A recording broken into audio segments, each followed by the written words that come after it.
Autoridades, amigas y amigos, buenos días y bienvenidos a este acto conmemorativo de los 20 años del Consejo Económico y Social de Extremadura. Los que actualmente formamos parte de este órgano queremos agradecer y reconocer la labor realizada por todos y cada uno de vosotros, ya que vuestro trabajo nos ha permitido que hoy estemos aquí celebrando este acto. Damos pues comienzo al mismo y toma la palabra el excelentísimo señor presidente de la Asamblea de Extremadura, don Juan Ramón Ferreira Díaz. Buenos días, bienvenidos al Parlamento de Extremadura al final ya de una legislatura. Bienvenidos a vuestra casa. Sabéis que esta casa ha sido, y espero que así lo sea, la sede del Consejo Económico y Social de Extremadura desde que se puso en marcha hace ya 20 años.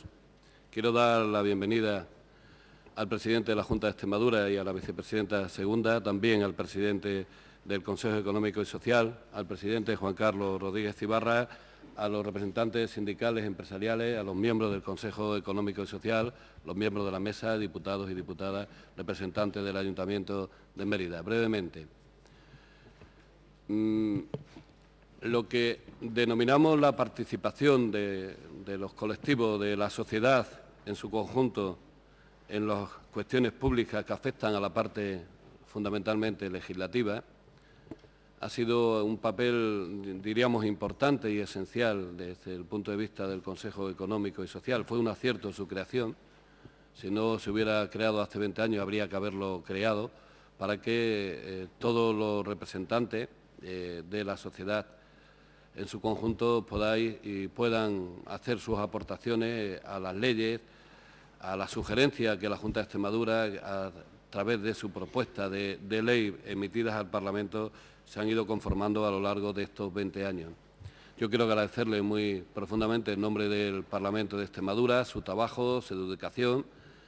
Espero que en el futuro pues, también sigan trabajando en esta línea y desearles, como no puede ser de otra forma, que esta casa, su casa, siga siendo su sede para el futuro. Nada más y muchas gracias.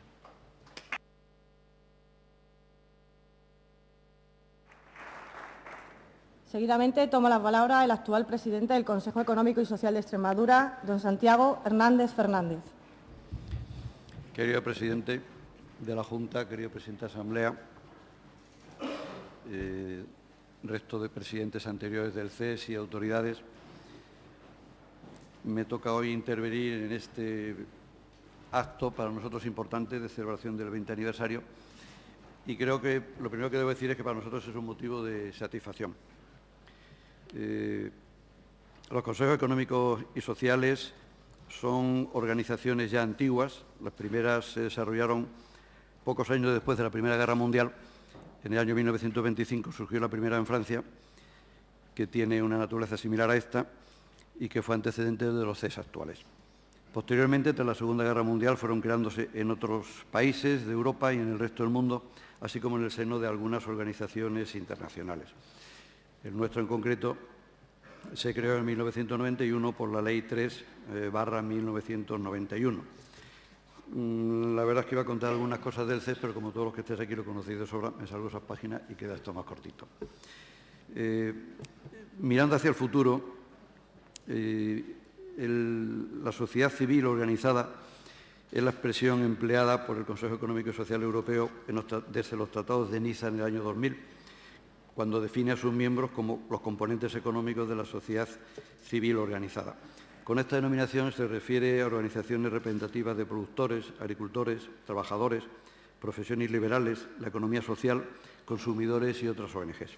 En este contexto es importante destacar que la sociedad civil organizada se caracteriza por su función de órgano intermediario entre los poderes públicos y los ciudadanos. En segundo lugar, la gran importancia de los CES como órganos de intermediación social y, en tercer lugar, la trascendencia de conseguir que la sociedad civil esté organizada.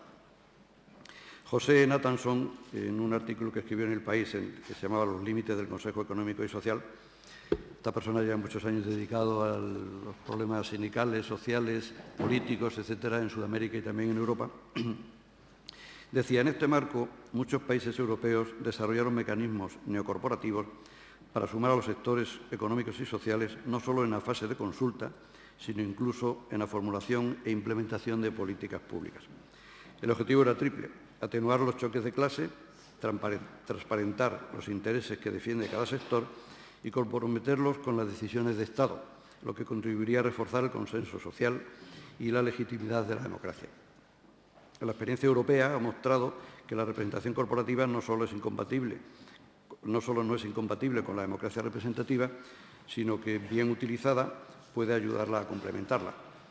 La representación corporativa es más compleja que la democrática, que tiene muchos problemas, pero que finalmente se reduce a la fórmula básica de un hombre, un voto, sobre la cual descansa en última instancia el vínculo representativo. Pero el caso corporativo, como no se trata de representar voluntades individuales, sino intereses, el voto no es la opción, por lo que se apela a diferentes instancias como consejos, mesas de negociación, cámaras, etcétera. Comillas. Aquí acaba lo que escribió este señor, que era más largo. El modelo de los CES europeos se mantiene casi invariablemente desde hace casi un siglo. En este momento, la crisis económica está afectando seriamente las actividades de los CES de España e incluso al modelo de relaciones existentes entre ellos, entre los CES españoles, hasta ahora.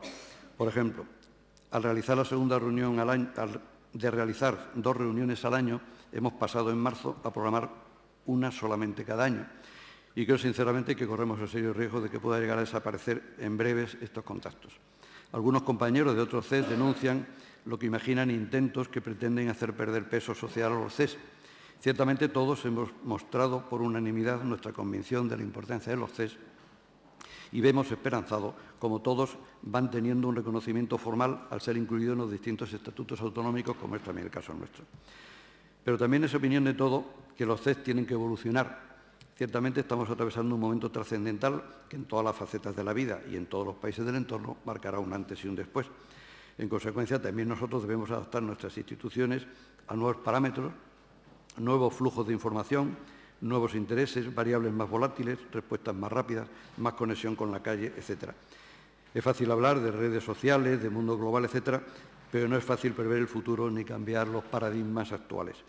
Tenemos la obligación de debatir en los CES los nuevos parámetros que condicionan las fórmulas económicas y sociales de nuestra sociedad e inventar nuevas fórmulas para vencer los problemas actuales. En este punto hay que recordar a Ana María Matute, una de las voces más personales de la literatura española del siglo XX, cuando decía, al recibir hace unos días el premio Cervantes, el que no inventa no vive. Además de Ana María Matute, nació en el año 1925, que fue el año en que surgieron los CES en España, y con sus 85 años sigue siendo una mujer con espíritu joven y creativo. Estoy de acuerdo con ella, el que no inventa no vive, así que también tendremos que inventar. También puede ser útil considerar otros temas sociales cuyo debate está en la misma sociedad y pueden admitir muchos matices, pero no podemos ignorarlos. Thomas Kuhn, en el 62, definía el paradigma científico como una constelación de logros, conceptos, valores, técnicas, etcétera, compartidos por una comunidad científica y usados por ésta para definir problemas y soluciones legítimos. Por su parte, Frijos Capra, en el 1996, 34 años después, define de forma paralela, muy similar, el paradigma social, como una constelación de conceptos, valores, percepciones y prácticas compartidas por una comunidad que conforman una particular visión de la realidad que, a su vez, es la base del modo en que dicha comunidad se organiza. Parece lógico que estas comunidades aisladas decidan, mediante razonamientos basados en sus respectivos paradigmas, qué es bueno y qué es malo. Cualquier otro comportamiento importado desde el exterior debe juzgarse del mismo modo y cualquier nueva propuesta será rechazada si va en contra del paradigma imperante en la comunidad. Estos procesos cerrados solo pueden generar circuitos endogámicos, aislamiento, radicalización y consecuencias nefastas para el entendimiento entre las personas y los pueblos. También afirma Frijos Capra que la nueva perspectiva, comillas, la nueva perspectiva de los seres vivos, el libro en 1996 dice: nuestros líderes, se refiere a los stakeholders, no solo son incapaces de percibir la interconexión de los distintos problemas, sino que además se niegan a reconocer hasta qué punto lo que ellos llaman sus soluciones comprometen el futuro de las generaciones venideras. Desde la perspectiva sistémica, las únicas soluciones viables son aquellas que resulten sostenibles. Parece evidente que hay que cambiar de paradigmas, que hay que romper fronteras entre las distintas comunidades, que tiene que fluir la cultura entre todos los pueblos y que el pensamiento y los valores deben circular libremente. El nuevo paradigma debe basarse en un cambio de pensamiento que evolucione de racional a intuitivo, de analítico a sintético, de reduccionista a holístico, de lineal a no lineal, de particular a global y de individual a colectivo. Y además de ese cambio de paradigma, es necesario también un cambio de valores que vaya de expansión a conservación, de competición a cooperación, de cantidad a calidad, de dominación a asociación y de crecimiento a sostenibilidad. En estos puntos es importante el papel de los CES en España y, en concreto, de nuestro CES en Extremadura. Hoy queremos resaltar nuevamente la consideración especial y relevancia que el nuevo Estatuto de Extremadura confiere al CES, siguiendo la línea marcada por las instituciones internacionales de nuestro entorno, que debe ser transmitida a nuestra sociedad. La red de participación social es la garantía de la comunicación entre la sociedad civil organizada y el Gobierno. El CES no hace diálogo social, pero el CES es el órgano más importante de debate socioeconómico extremeño. El CES es un valioso colaborador del Gobierno por su triple aportación a la mejora de las leyes, a la paz social y a la información ciudadana. El CES le corresponde contribuir con nuestra función mediadora y divulgadora, y el CES ha trabajado mucho desde su creación, y hay que agradecer este esfuerzo a todos los que hoy estáis presentes aquí en este acto, los antiguos presidentes, los antiguos consejeros y, en realidad, todas las personas que han trabajado en los CES durante estos 20 años. Además de eso, hoy tenemos la suerte de que nos acompañan el antiguo presidente, Juan Carlos Rodríguez Ibarra, que estaba en el momento en el que se crearon los CES, y el consejero Manuel Amigo, que ha podido acompañarnos también hoy, que también lo ha sido en este periodo de tiempo. Por lo tanto, yo creo que debemos pensar en que el futuro debemos hacer cosas nuevas, hay que inventar, y sobre todo que es muy útil para la sociedad y a medida que avanza el tiempo lo será todavía más. Se necesita este escalón intermedio que ponga de acuerdo y que relacione la opinión de todo el mundo con la opinión de los gobernantes. Así que nuestro agradecimiento al presidente de la Asamblea, que nos acoge aquí siempre que lo pedimos, y al presidente de la Junta, a Guillermo, por el apoyo que ha hecho siempre al CES desde su creación y en todos los momentos. Y nuevamente, felicidades a todos los que habéis trabajado, yo acabo de llegar, en el CES durante estos 20 años, porque creo que habéis hecho un buen papel y que la sociedad lo tiene que agradecer. Somos necesarios. Muchas gracias.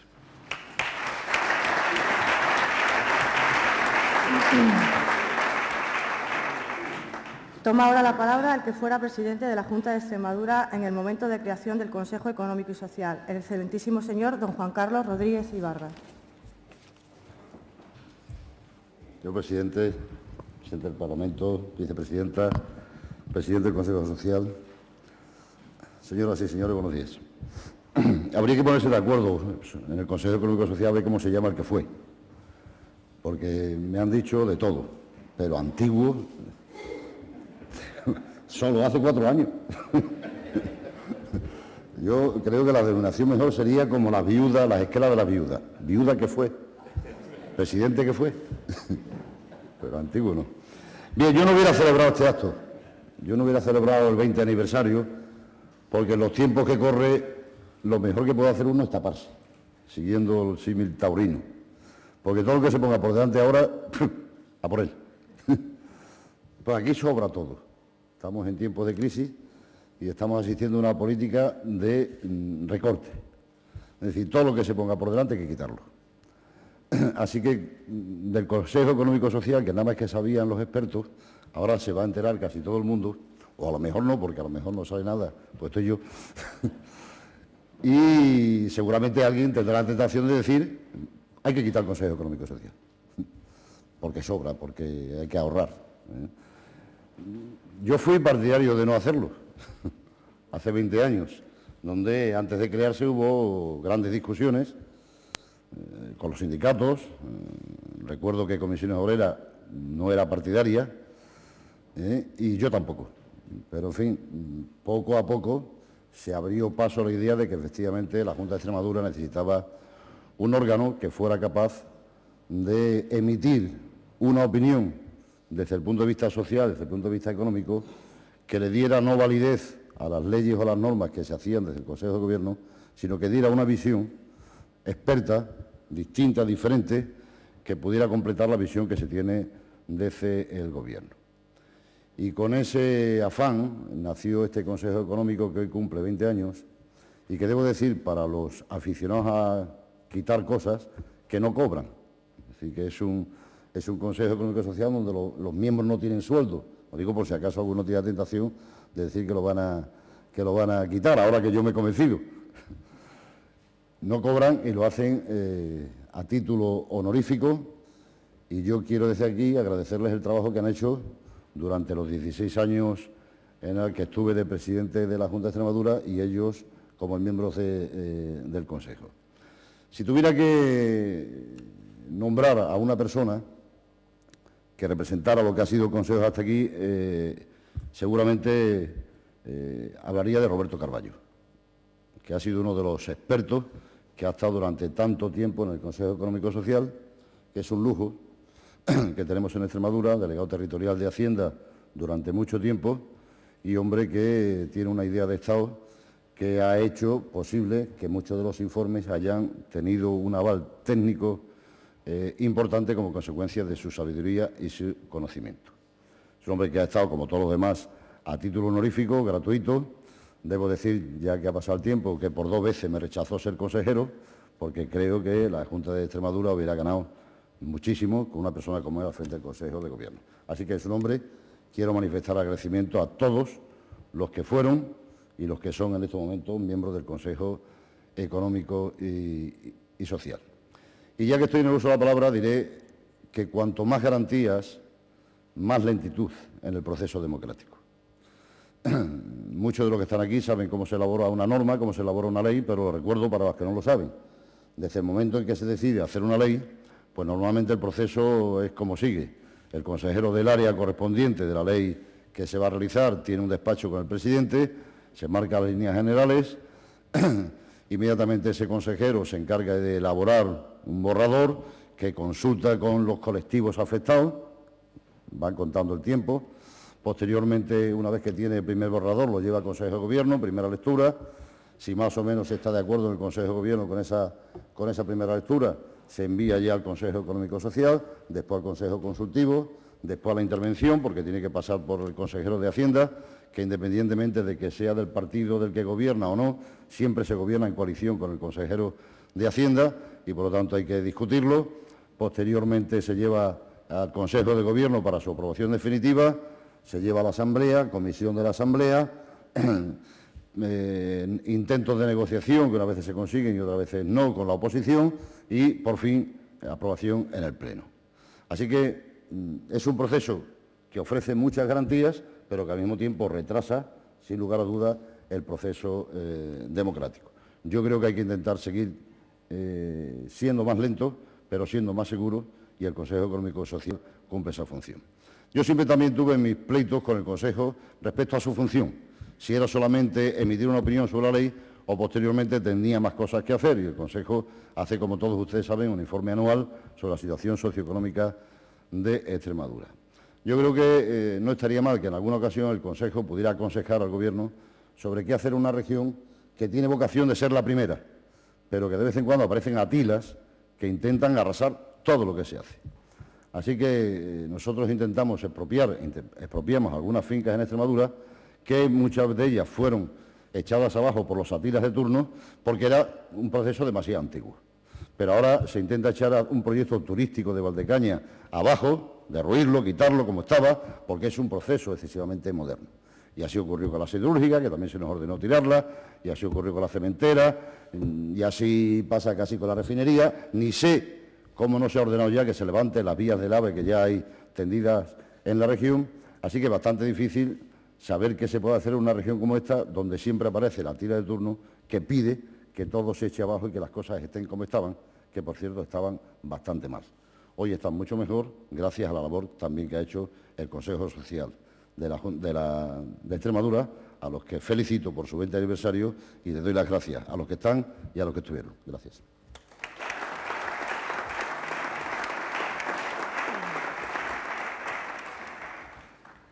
Desde su creación, además de don Santiago Hernández Fernández, 3 presidentes han estado al frente del Consejo Económico y Social: don Francisco Manuel de las Heras Borrero, don Clemente Checa González y don Luis Pla Rubio. Don Francisco Manuel de las Heras no puede asistir a este acto, pero nos ha hecho llegar unas palabras que pasa a leer don Santiago Hernández Fernández.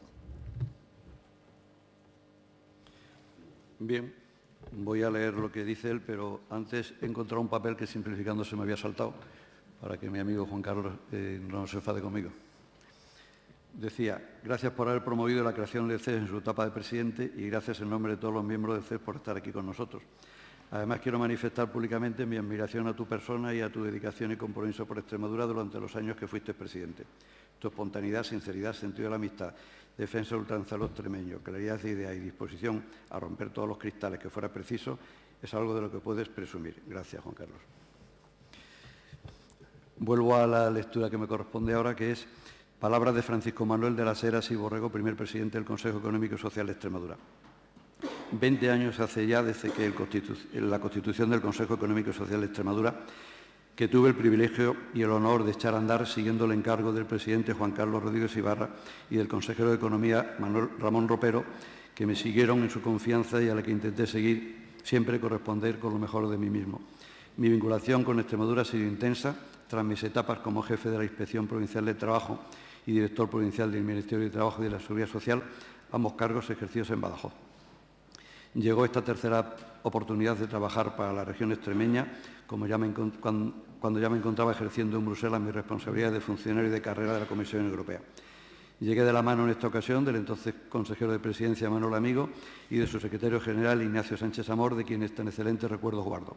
Llegué prestado por la Comisión Europea para asesorar durante 3 meses al presidente Rodríguez Ibarra en la implementación de los fondos estructurales europeos, etapa esta en la que comencé también mi tarea de primer presidente del Consejo Económico y Social de Extremadura, que con tanta ilusión iniciamos todos los integrantes del mismo, mesa directiva, comisiones y pleno. Fueron años cargados de optimismo en los que quisimos dejar bien sentadas las bases de un organismo dialogante, respetuoso de las opiniones diferentes, un organismo que buscase el equilibrio y que antepusiese a los intereses muy respetables de los diversos grupos allí representados los intereses generales de la comunidad autónoma. Recuerdo mi satisfacción al compañerismo y lealtad administrativa que compartimos todos los miembros del Consejo. De esta manera se fueron elaborando dictámenes y emitiendo consultas que luego servirían de base y guía a ulteriores decisiones administrativas. Con especial cariño recuerdo la visita que nos hizo, respondiendo a una invitación nuestra, el entonces presidente del Tribunal Constitucional, el prestigioso catedrático de Derecho del Trabajo de la Universidad de Sevilla, mi maestro, don Miguel Rodríguez Piñero y Bravo Ferrer, quien pronunció una conferencia magistral sobre el papel de los consejos económicos y sociales, enseñanza que tanto influyó en nuestro devenir diario. Son muchos los recuerdos que en estos momentos se agolpan en mi memoria, muchos los nombres de compañeros y compañeras que compartieron conmigo durante 3 años las mismas ilusiones e inquietudes en el Consejo Económico y Social. La probabilidad más evidente de dejarme algún nombre en el tintero es lo que me hace no citar a nadie, aunque todos los que me trataron saben muy bien que tienen reservado un lugar de importancia en mi corazón. Desde la distancia geográfica, pero desde el calor y cercanía de los efectos compartidos, deseo que el Consejo Económico y Social de Extremadura siga continuando su buen hacer. Los intereses generales de Extremadura así lo reclaman. Desde Caracas, donde en la actualidad resido, en tanto que diplomático del Servicio Exterior de la Unión Europea y recordando con añoranza los buenos momentos vividos en esa bendita tierra extremeña, de la que son oriundos muchos de mis ancestros, quisiera despedirme de todos vosotros con mi afecto y amistad, tomando prestadas las palabras del poeta. A mi memoria le pido que me tenga compasión, dichosa de mi memoria, que está donde estuve yo. Hasta siempre, Francisco Manuel de las Heras y Borrego, primer presidente del CES en Extremadura.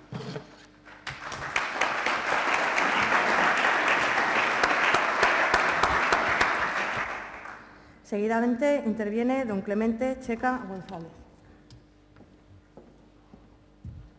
Excelentísimo señor presidente, vicepresidente, excelentísimas autoridades, pues en primer lugar vayan mis primeras palabras como agradecimiento a haberme invitado a este acto que me permite recordar viejos tiempos donde yo ocupaba también la presidencia, gracias al nombramiento que en aquella época me hizo el antiguo presidente Juan Carlos Rodríguez Ibarra y el consejero de Economía y Hacienda don Manuel Amigo, al que les agradezco su amabilidad por haberme nombrado en aquellos momentos.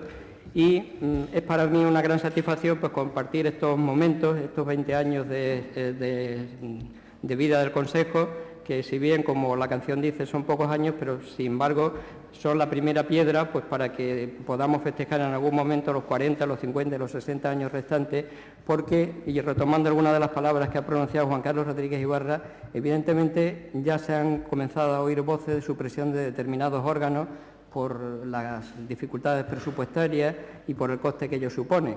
Pero, sin embargo, yo creo también, retomando y interpretando sus palabras, yo creo que hay determinados órganos que son órganos troncales, que son órganos esenciales, vitales, pues para cualquier entidad, ya sea estamos hablando del Estado con las instituciones básicas o si estamos hablando de las comunidades autónomas, pues sucede exactamente lo mismo dentro de su nivel. Y uno precisamente de esos órganos esenciales y troncales es el Consejo Económico y Social, porque sirve de foro de discusión, de punto de contacto entre las organizaciones sindicales y sociales y empresariales más representativas, junto con las instituciones políticas, y de ahí pues surgen unas ideas, unos consensos que sirven precisamente para mejorar las leyes o para mejorar las instancias administrativas.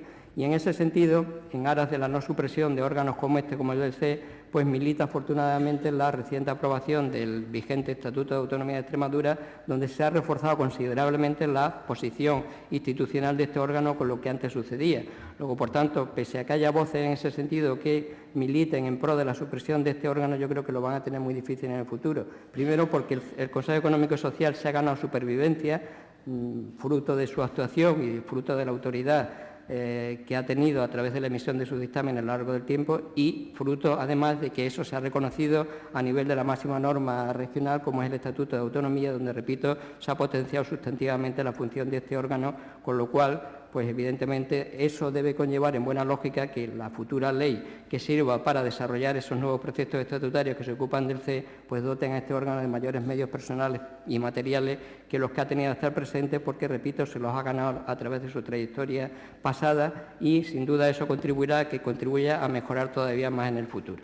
Lo que sí es cierto es que, y probablemente aprovecho, quizá no me corresponda decirlo, pero me apetece decirlo, probablemente esa labor del CES y también, ¿por qué no decirlo?, porque yo en este momento pertenezco a otro órgano como es el Consejo Consultivo, cada uno de ellos en sus tareas o en sus misiones deben contribuir, el CES desde el punto de vista de la oportunidad y el Consejo Consultivo desde el punto de vista de la legalidad, son órganos cruciales y órganos esenciales. Y decía que de alguna manera su tarea se ve minusvalorada en el conjunto de la sociedad, porque desgraciadamente en el conjunto de las últimas leyes está surgiendo una multiplicidad de órganos consultivos del más variopinto signo, y eso contribuye a que los órganos verdaderamente importantes, como son el CEE y el Consejo Consultivo, no vean reconocida su labor, porque se ven perdidos en esa masa de órganos consultivos que son más bien anecdóticos o episódicos, y pierden de alguna manera el contenido de la función que ellos tienen. Luego, por tanto, yo creo que eso debería repensarse, las autoridades políticas en el futuro deberían repensarse esa situación y dedicar los esfuerzos a aquellos órganos que sean esenciales, troncales o basilares, y olvidarse de esa otra multitud de órganos que de alguna manera están contribuyendo a minusvalorar la función de estos otros órganos.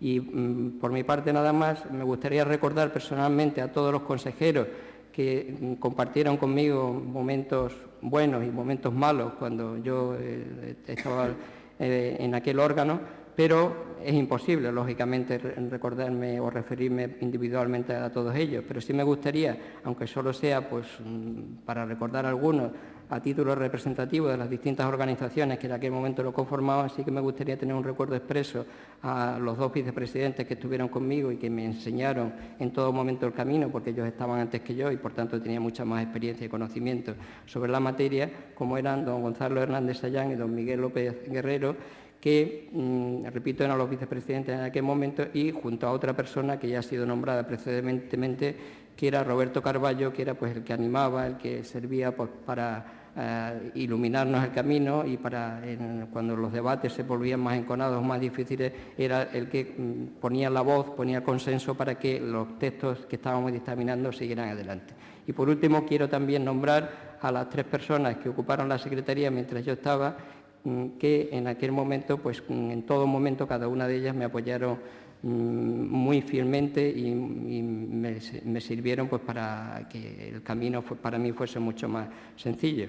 Y por tanto quiero que esas 3 personas también consten como recuerdo grato hacia ellas por parte mía. Y nada más, muchas gracias por su atención y esperemos que el CES continúe desarrollando su labor en este futuro, pues de acuerdo quizá con los cambios que ha avanzado su presidente, que deberían hacerse, pero que en todo caso su labor es importante y debe ser reconocida. Muchas gracias.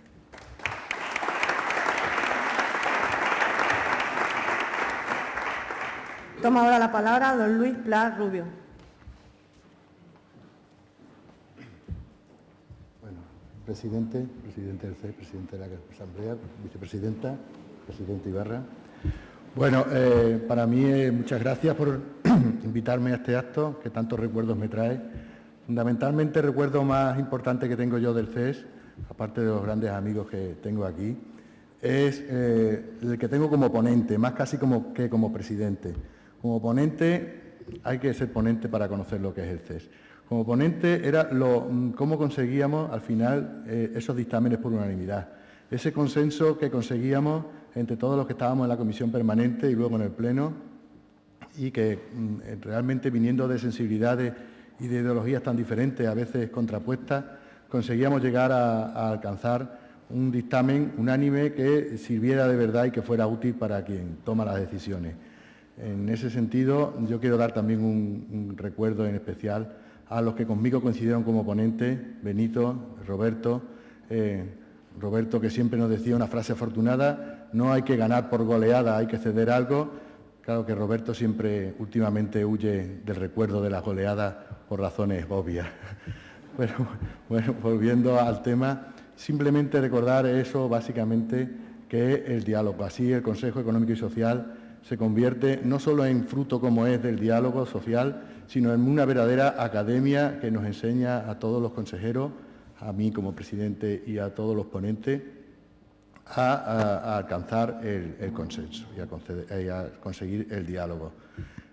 Nada más, así, gracias a, si seguimos trabajando así y si sigue el Consejo trabajando así, seguirá siendo sus dictámenes piezas válidas, piezas útiles, y sus dictámenes se convertirán, además de, como exige la ley, que sean preceptivos, en imprescindibles para alcanzar una buena labor legislativa. Nada más y muchas gracias a todos.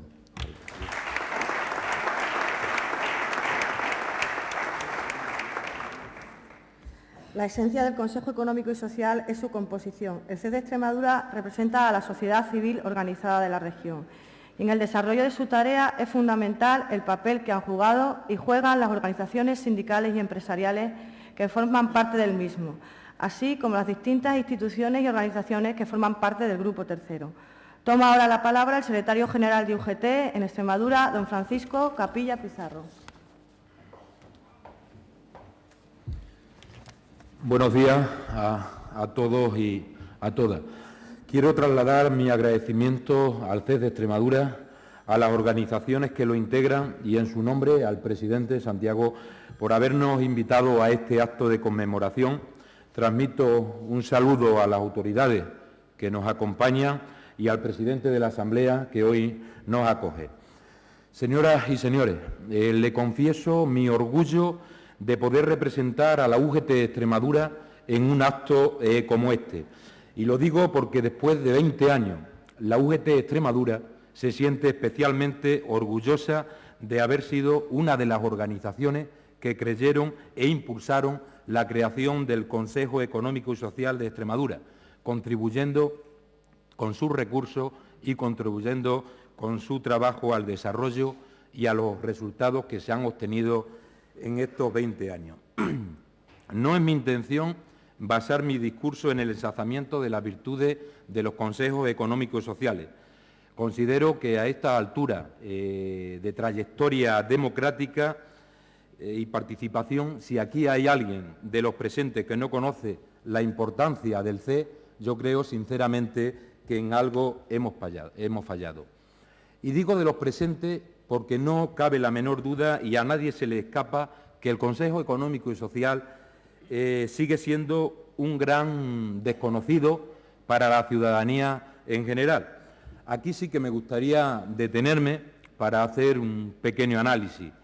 Posiblemente la labor callada de este organismo, del Consejo Económico y Social, a pesar de ser ampliamente meritoria, que no me cabe la menor duda, estoy convencido de que no ha obtenido la proyección social necesaria.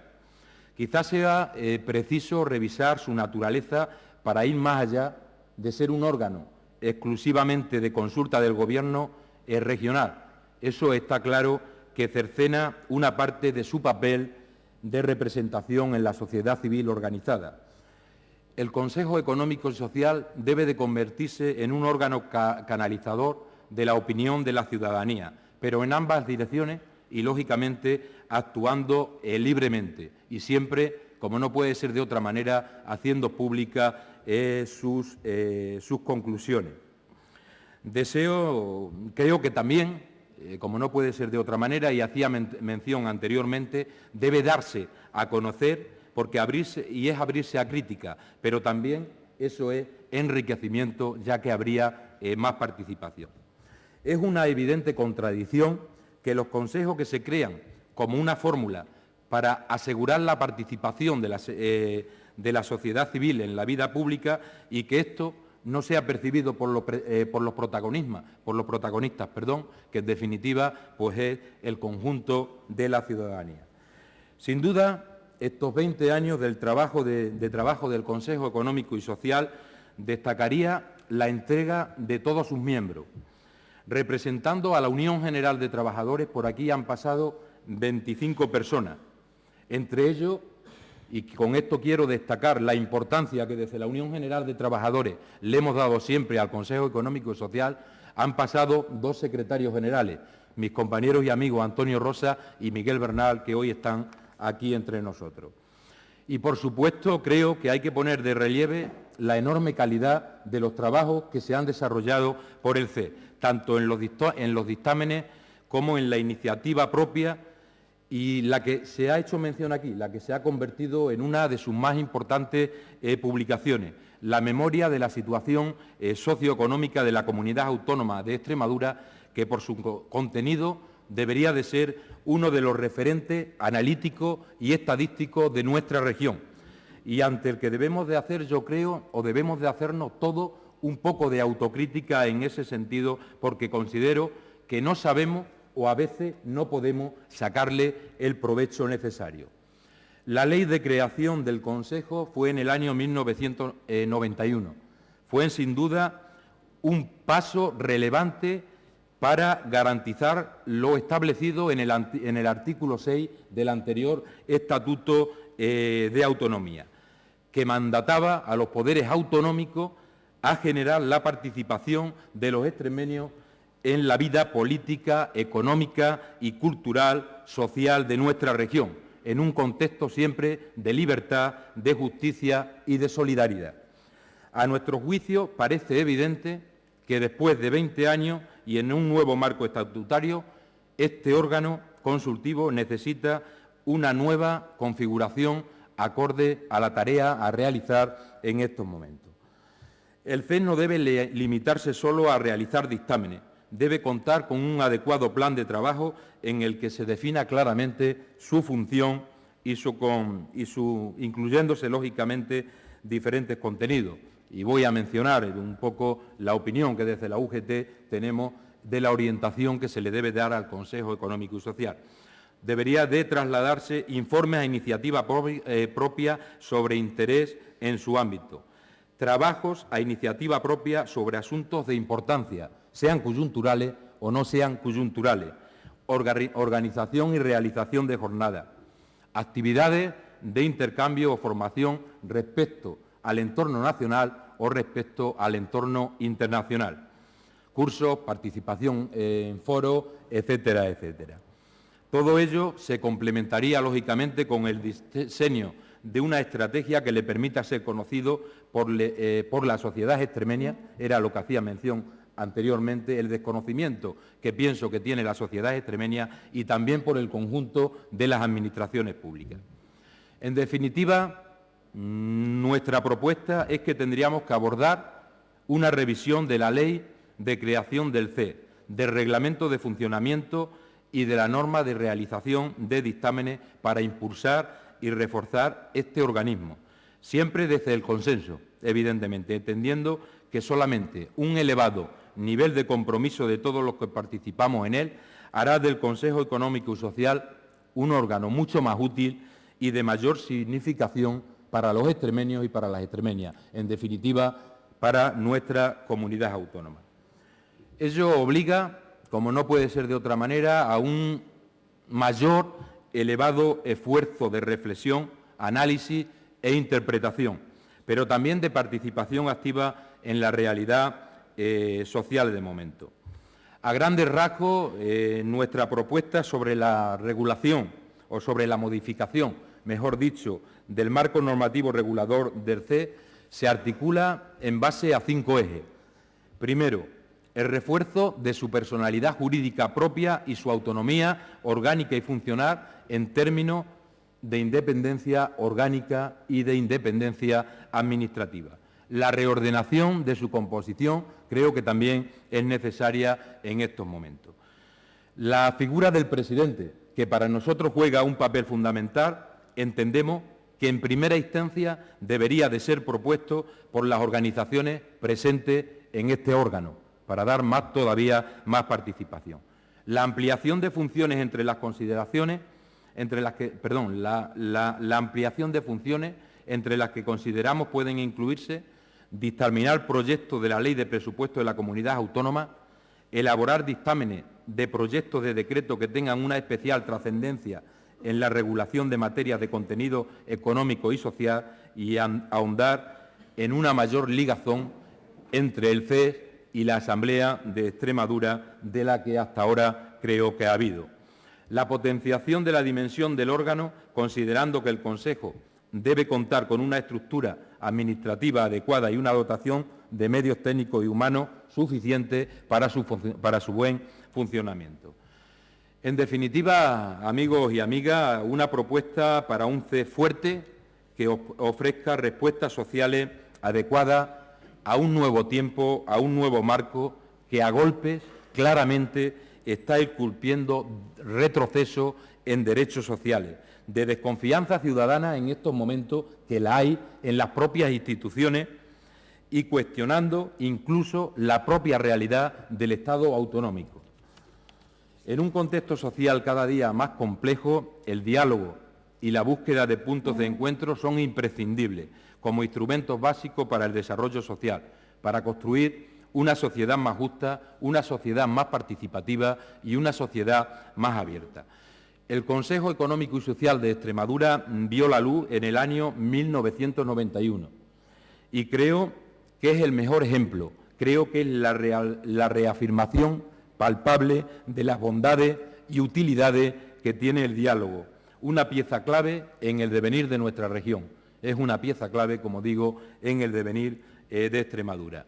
Termino reiterando nuestro más sincero agradecimiento y reconocimiento a todas las personas que a lo largo de estos años han creído en el Consejo Económico y Social, como en principio creyó la Unión General de Trabajadores, agradeciendo su trabajo y, evidentemente, el contenido y la continuidad que le han dado, haciéndole de él un lugar de debate, un lugar de encuentro, de propuesta, en definitiva, un lugar con más futuro que presente. Muchísimas gracias.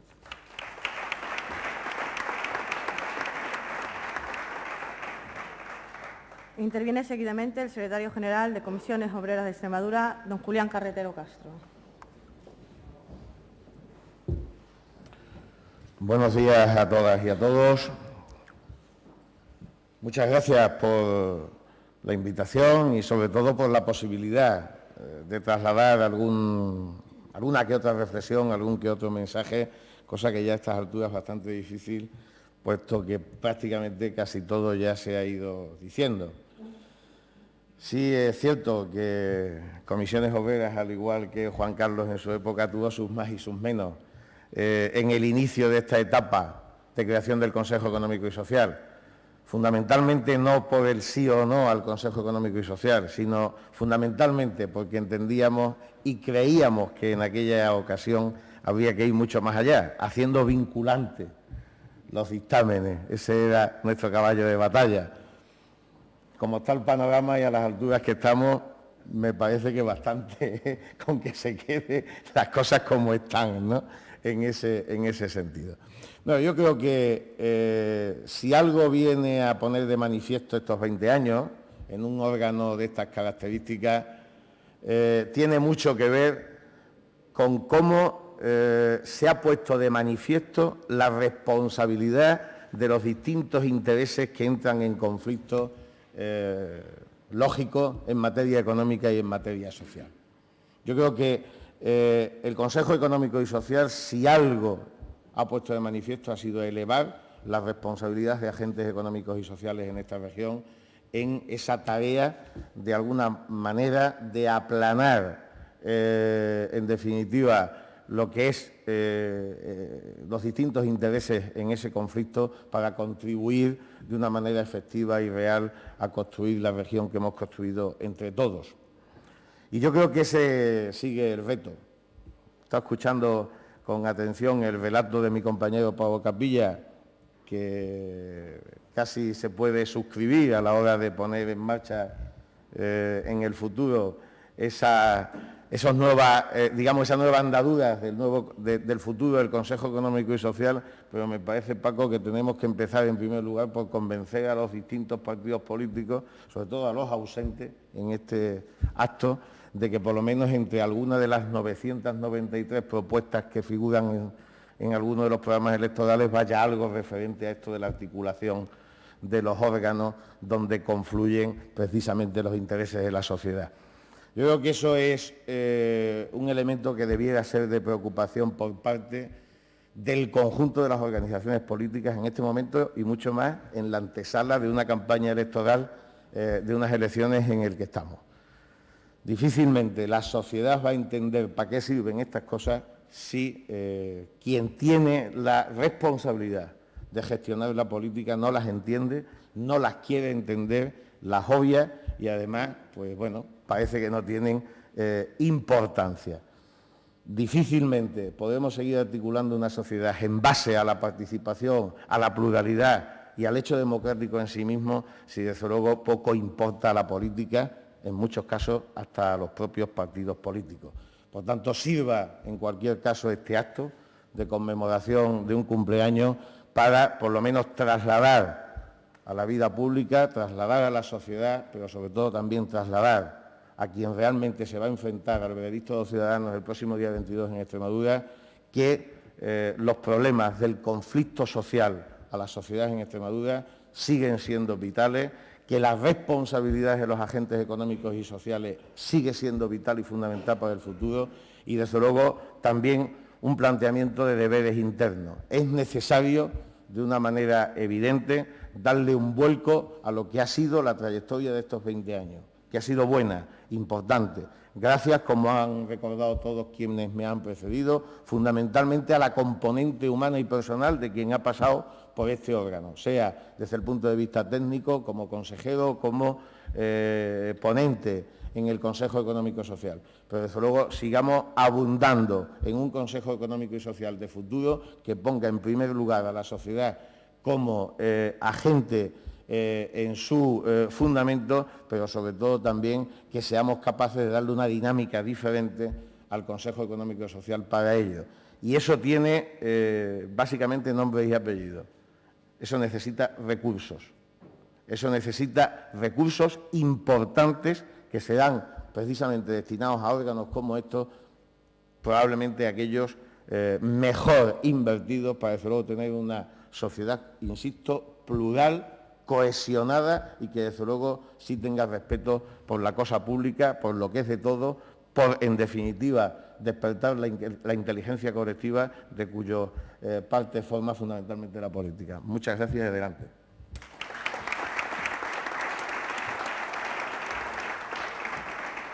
Toma la palabra el secretario general de la CRES, don Juan Manuel Arribas Lóriga.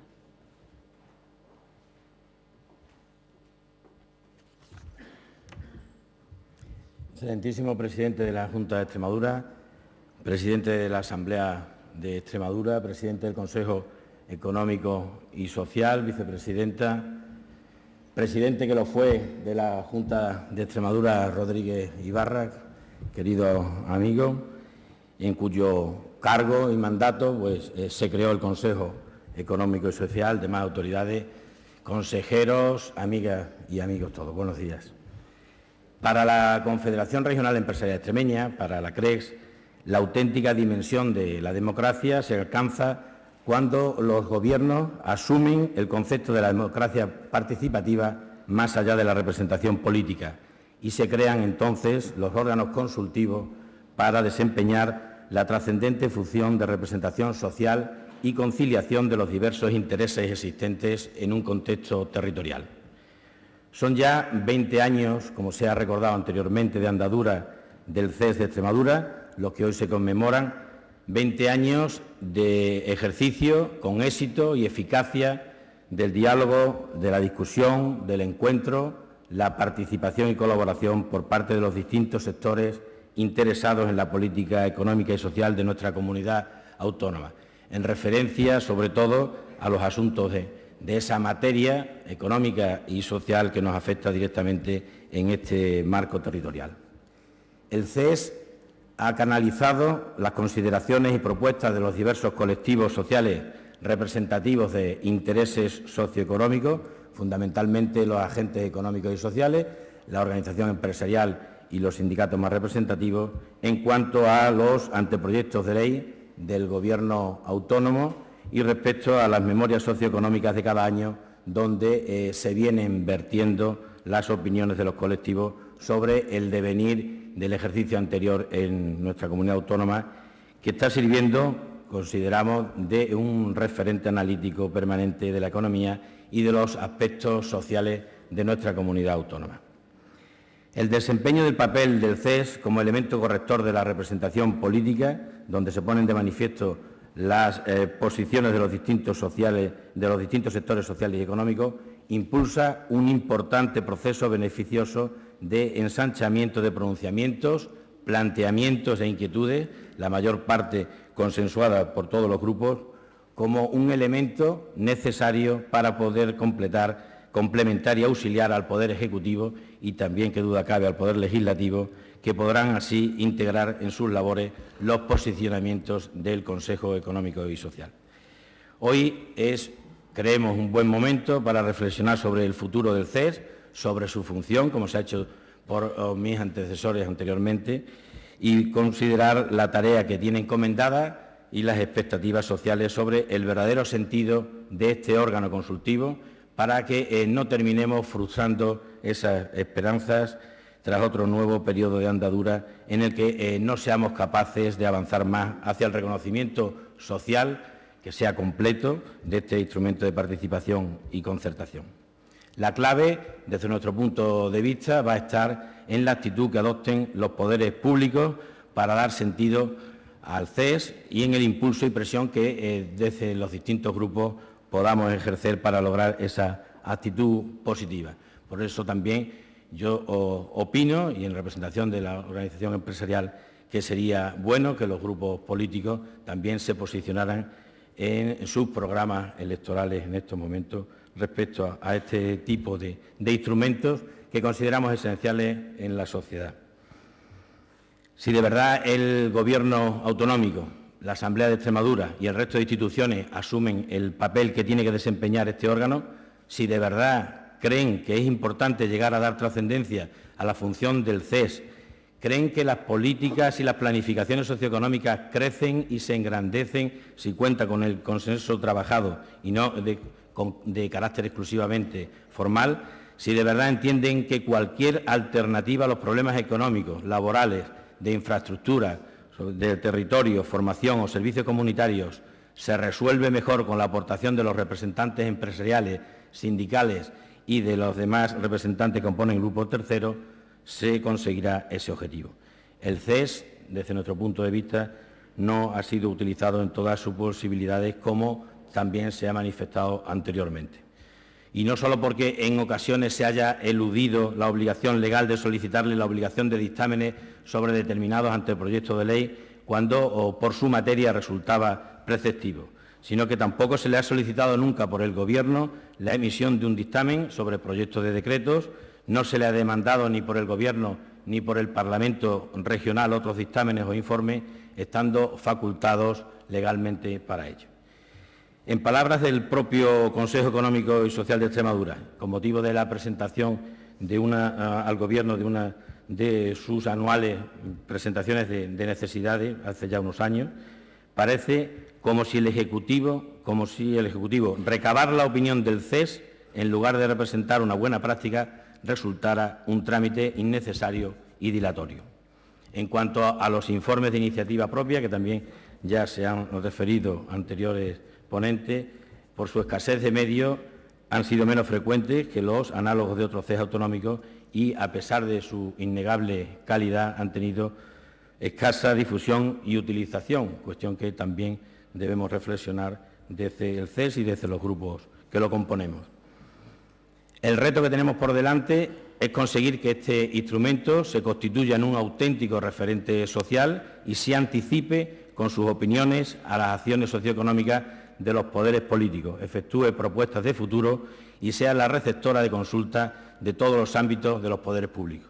Y recuerdo, en este sentido, pues las palabras del presidente de la Junta de Extremadura, el actual presidente de la Junta de Extremadura, cuando nos recibió con motivo de un encuentro del Consejo Económico y Social con el Consejo de Gobierno de la Junta de Extremadura. Es un reto importante que creo que debemos conseguir. Y así se logrará ese reconocimiento social amplio y que consolide el propio instrumento y se refuerce en todos los sentidos. Creemos desde la Confederación Regional Empresarial Extremeña, desde la CRES, que es ahora un buen momento. El CES ha conseguido el reconocimiento legal, consagrando su papel en el nivel máximo de la norma jurídica autonómica, el Estatuto de Autonomía.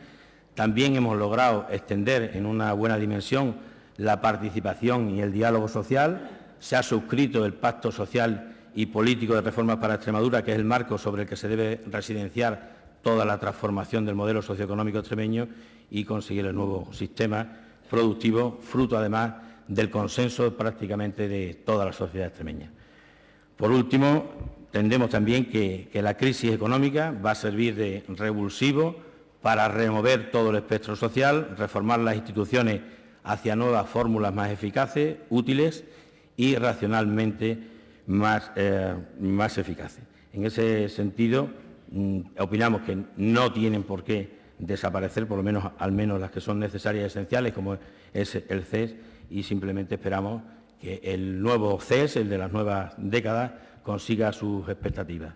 Desde la Confederación también felicidades al CES, a los grupos políticos, a las organizaciones que lo representan, a todo su personal técnico, a todos los consejeros que han pasado por el Consejo, reconociéndole su labor. En este caso también yo me felicito, he sido también antiguo consejero y en ese sentido nuestro reconocimiento a la tarea del Consejo Económico y Social. Muchas gracias.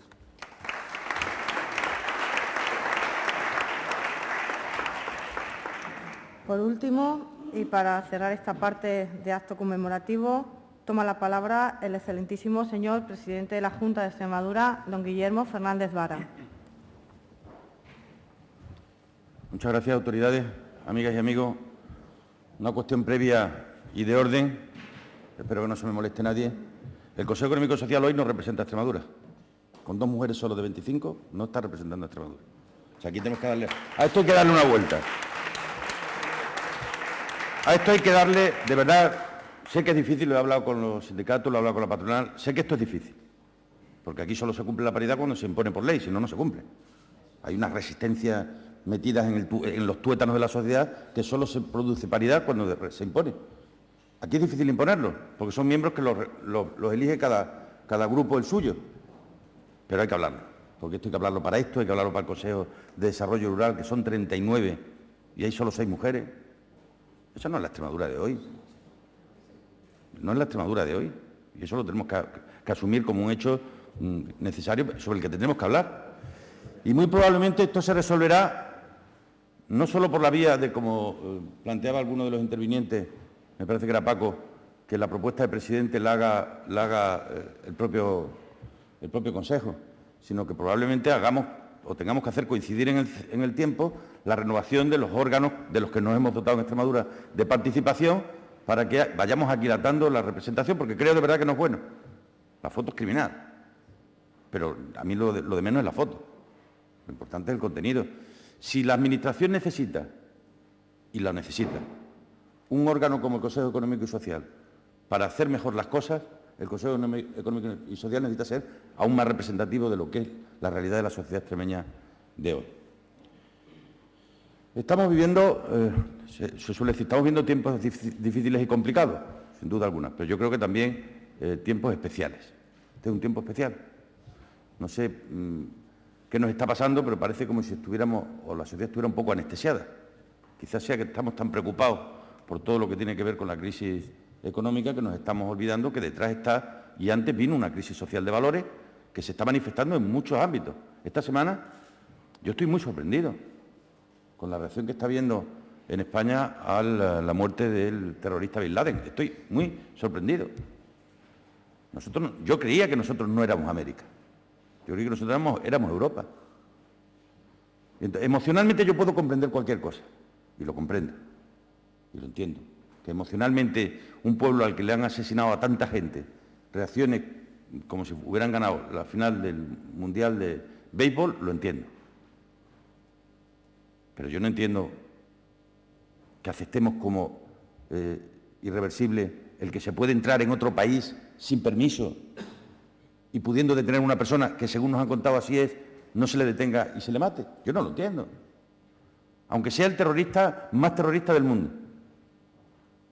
Porque a partir de ahí habrá gente que se pregunte muchas cosas.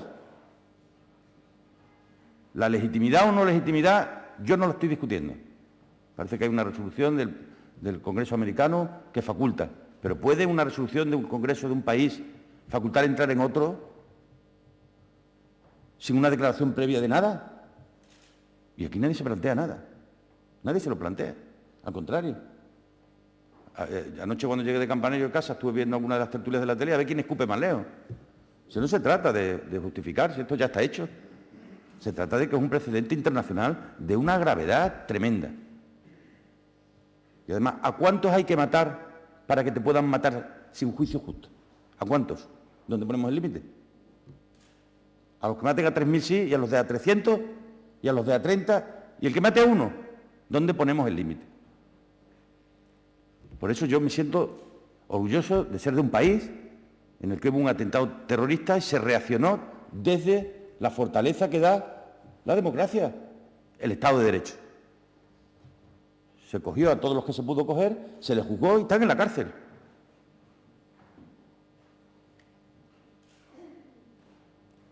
¿Por qué hago esta reflexión de inicio?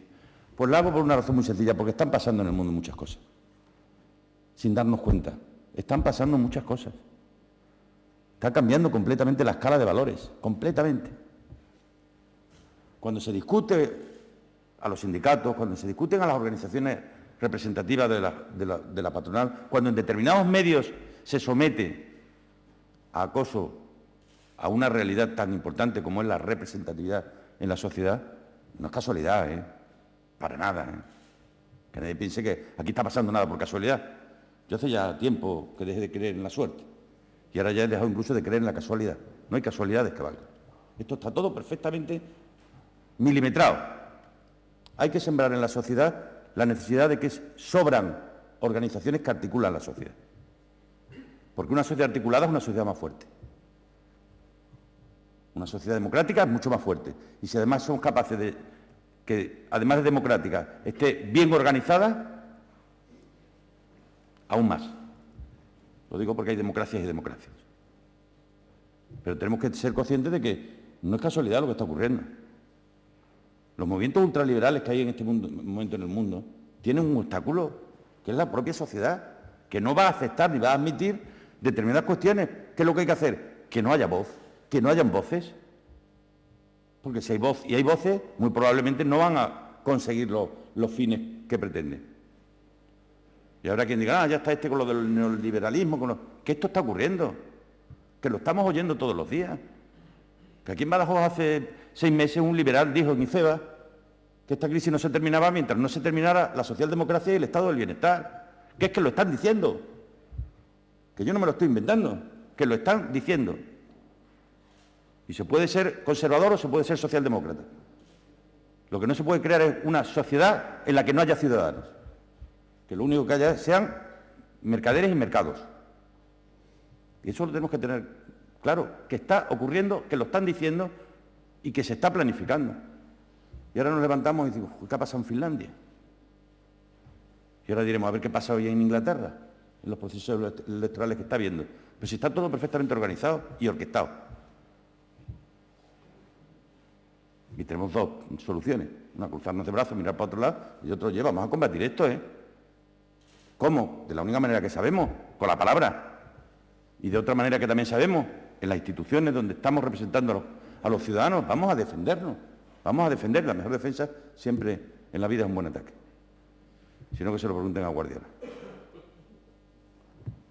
Por eso no estamos hablando solo aquí de si tiene que haber... Yo no tengo, permitirme con todo el cariño del mundo que os diga, yo no tengo que meter en ningún programa electoral nada que tenga que ver con el Consejo Económico y Social.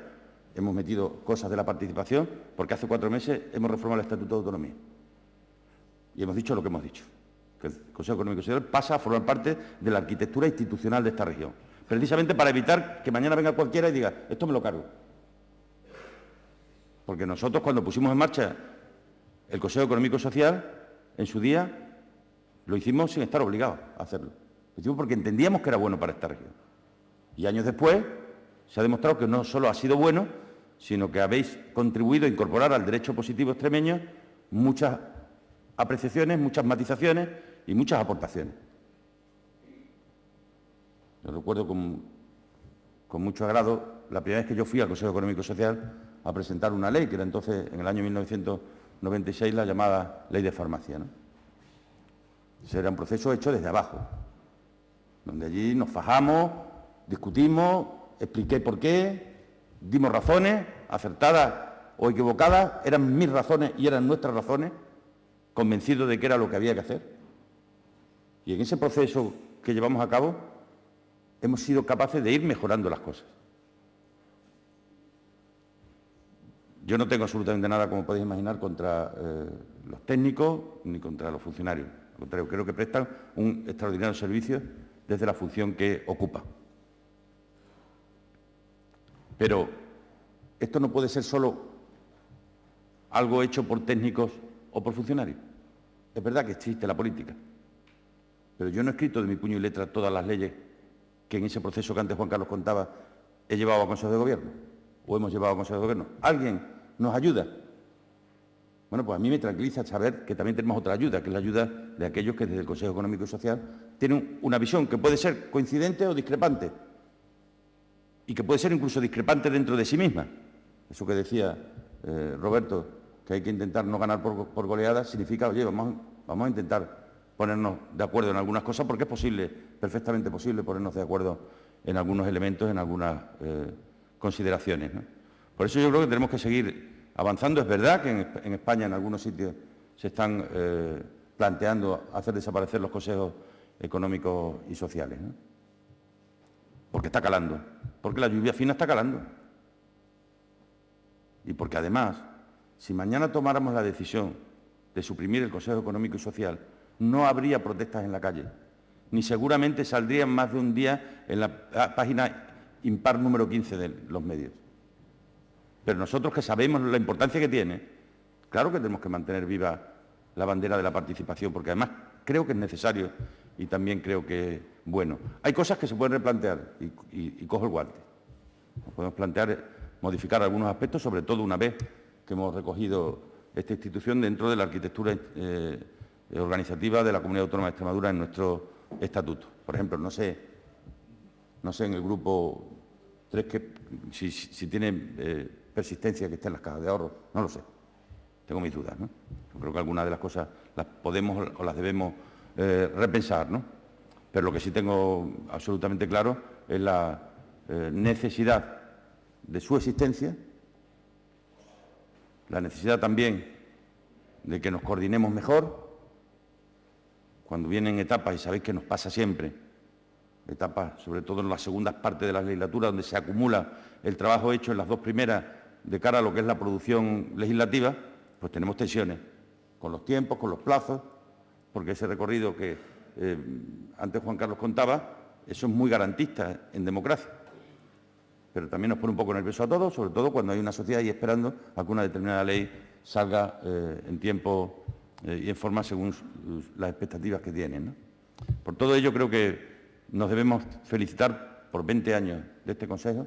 Creo que ha sido una etapa brillante, creo que se ha hecho un magnífico trabajo Destaco que se haya hecho a beneficio de inventario, es decir, creo que eso es una buena aportación a lo que es la sociedad. Creo que también es una buena demostración del deseo y de las ganas que hay de contribuir a poder participar en algo que en democracia está en el frontispicio de lo importante, que es elaborar las leyes que regulan nuestra convivencia, que regulan al final el espacio público que compartimos, que de eso se trata al fin y al cabo gobernar y dirigir los destinos de un pueblo, de un territorio o de un país. Agradecer a los que ya no están en el CES, agradecer a los que están, a los presidentes que ha habido a lo largo de este tiempo y también convocarnos para el futuro, para seguir trabajando y modificar las cosas siempre que sean para bien. Yo soy partidario de que hay cosas que hay que cambiar, siempre que esos cambios signifiquen mejorar y adaptarlos también a unos tiempos pues, que son complicados y difíciles, ¿no? Esta mañana recibía yo a un pequeño empresario que me venía a entregar las llaves de su empresa. Me la venía a entregar las llaves de su empresa porque la empresa que la subcontrató no le paga. Y la empresa que le subcontrató es de esas grandes empresas que vienen a Extremadura a veces a enseñarnos algo y lo único que nos enseñan es lo que no se debe hacer. Y en ese sentido creo también que deberíamos de poder encontrar alguna vez alguna solución. No tenemos competencia en materia de contratos del Estado, porque eso es legislación básica para todo el Estado, pero deberíamos tener al menos la intención o la intuición de decirle a quien lo haga que no lo va a hacer más, porque no vamos a permitir que lo haga más. Porque esto hay cosas que pueden ocurrir y ocurren, pero otras que no deberían ocurrir nunca. Y una de ellas es que cuando a una persona se le contrata, sea un trabajador o sea una empresa, merece su salario o el pago por el trabajo realizado. Y pasan estas cosas, por eso estamos viviendo momentos difíciles y complicados, pero a estos momentos hay que hacerle frente y desde luego desde los poderes públicos hay que dar o intentar dar respuesta con la mayor contundencia posible. Pues nada, felicidades a todos.